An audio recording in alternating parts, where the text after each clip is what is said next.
Today's episode is going to be a little different because we're going to be talking about the importance of mindset as well in the garden. And I want to kick it off here in this spring season of asking you, why do you garden?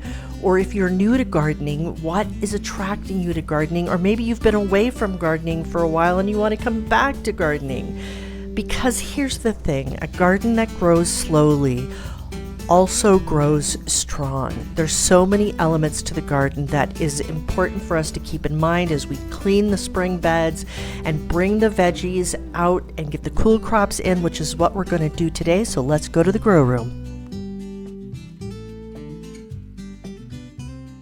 Okay, my friends, the time has come to bring the onions outside. They have been hardening off for the last, 5 days or so, on and off, as the weather has permitted. That's one thing this time of year. So I'm taking them out of the grow room and heading up a flight of stairs, down a flight of stairs. And yeah, so hardening is an interesting thing because there's no rhyme or reason to it. But once they leave the coziness of the grow room where the light is perfect, there's no insects for the most part. We have a few little gnats here and there. But yeah, it's a pretty nice climate where now they're going to come out into the sunshine and go into the ground. So let's take them to the veggie bed, which I have already prepped a little bit for them for their arrival here in the garden. And we've got 9 onion plants, and we will get them into the bed. So let's go ahead, bring them on out, and get to planting our first veggies out of the grow room. Let's go. Okay, my friends, well, here we go. We are ready to plant our veggie bed, starting off with our onions that we just brought in from the grow room. We brought out, let me put it that way, from the grow room. And we're going to put them right here in this row. The plan is we're going to put these here. I've cleaned this half of the bed out. I've gotten some compost down. I'll put some more down when I love compost as my starter. I don't really use any kind of fertilizer. It's just really compost, which we get from a local landscape company from a reliable source. And these onions here were actually here from last year. I overwintered them because I love the flowers that onions give. If you've ever seen an onion flower, it's just absolutely gorgeous. And since I am mostly flowers than veggies, I like to incorporate them in my veggie bed. So I'll have the onions here. I'm going to do shallots here. I will have some beans going up this trellis. And again, all these are cool weather crops, so they're perfect for right now for planting. It's about the 11th of April. And then on this side of the bed, I'm going to have my kale. I actually had some sorrel come back up, which I don't know if, sometimes when things overwinter and they come back up, they're tough, and sometimes they're good. So you never know. So kale and some Swiss chard will be in this. We go through a lot of kale in our household. We are vegan, so we utilize a lot of that.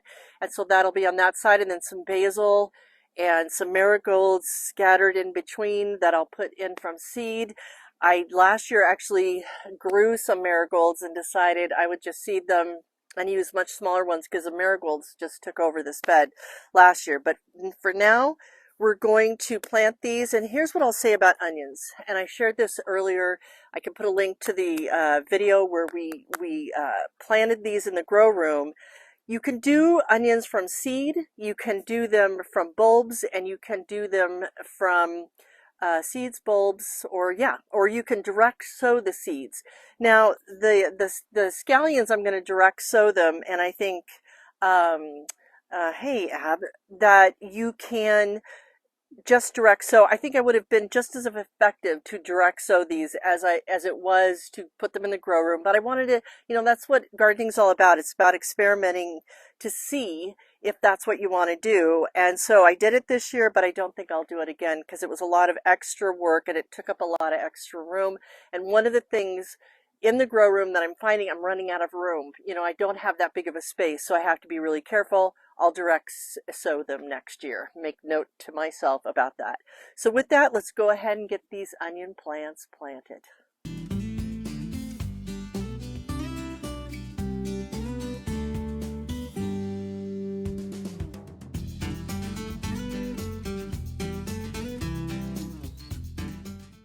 All right, my friends. Well, several days have come and gone since I was out here in the garden. We've had crazy weather here in Colorado, which is typical for us here in Zone 6A. I've been soaking my beans and ready to be out here, but something has just not felt right. And it's, sometimes when you're gardening, and especially at this time of year, snow's on the way here in a couple of days, do I plant? Do I not plant? And, when I think about, this year's garden may not be like last year's garden, but I've got my shallots, I've got my kale, I've got my Swiss chard. I'm ready to make it happen today. Today is the day.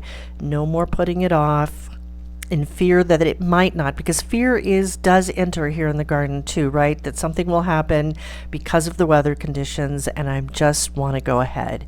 But really, the other thing I really needed to get, besides my cool dog Luna near me, is really getting my vision again for this bed and what I wanted. Gardening is all about vision. So I remembered back to when my onions flowered last summer. And I think looking back over pictures or videos or whatever you have of a previous garden, or maybe a garden you visited that you've enjoyed, really does help in getting your vision back for your garden, because that's what gardening is all about having a vision and then bringing it to life in the way that works best for you. So with that, I went towards my bed, set up the camera once again, because the one thing to remember, which I am learning many lessons, I'm also now doing YouTube and videotaping gardening that I used to do all by my lonesome. So that's also added kind of a mindset game into itself for me. And I think it's important that I stopped today and looked at that and really asked myself, what is it? Why am I doing this? The lessons that I've learned along the way, I want to share with you, but I've also want to share the bare dirt with you, okay? And this is what gardening is, the reality of what gardening is. And your camera can fall down, and some days you don't move as quickly as others, and there's just that reality of life. My biggest piece of gardening wisdom that I want to implement today for myself and for you is patience. It's about patience of knowing, especially when you're putting seeds in the ground. Yeah, and watching your camera fall over too, is that sometimes you just have to have patience and then water it in. And now in the grow room here, I am delighted. My plants are getting so big, I'm running out of room again. But it's just remembering that everything has not gone perfectly, never does in the garden. You cannot be a perfect gardener. It's too hard to do. Don't even try. But, things like my dahlias, they're not where I want them to be. And if you remember, I paid a pretty penny for those dahlias. And, so that's really what I wanted to share with you today. And please let me know in the comments what sits for you in the garden. Again, why do you garden? Share with others this gardening community. And I want you to keep the words of Gertrude Jekyll, who was a great gardener, in mind. And she said that a garden is a grand teacher. It teaches patience and careful watchfulness. It teaches industry and thrift. Above all, it teaches entire trust. Learn to trust yourself, trust your garden, and build a community around you that shares that passion with you. And get out there, my friends, and onward we grow. Thanks for growing with us, and we will see you next time. And in the meantime, be sure to like, comment. Let us know what really resonated for you in this video, and then of course be sure to subscribe at no cost to you and be updated when we have new videos up to play.